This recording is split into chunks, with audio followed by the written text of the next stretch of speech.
Di sa ta mamaligya karon kay nakaresdi man aw kini na pong isa ka bantang nga labonon ang atong atubangon.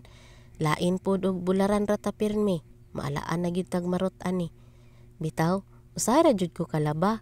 Kini laging tapulanon ta. Ang hunahuna ray nagdako. Andamon lagi tuod ang labonon. Unya, malingaw man lagi sa silpon-silpon. Aw, abtan bitaw sa katulgon. Impas ang labonon. Ini ka mata, ayan na dayon magkarakara. Kay padung naman ang bana. Aron ingnon ba nga hago kay ta. Bisag wa god. Bitaw, kini bitang tagsara karisde. Wa nagi panahon pirmi. Kay palabihon naman lang ang relax kaysa mulihok. Or sadyang tamaran lang yun. Bitaw, hagod jud kay ning manglaba. May man to sa una. Kay ang bulsa sa short sa kong bana. Napa may pakapin kwarta.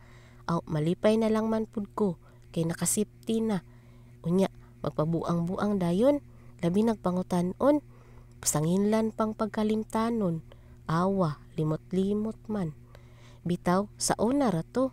Karon, nakamat ngo na. Aw, siya nay mula ba? Hadlok uroy, makasipti na pod tag 100. Kining gilabhan ako karon, amo ara ning duha sa kong anak. Murag tibok adlaw jud ko nga nagyampungad ani. Haliman pod uroy ka nga kadaghan ani.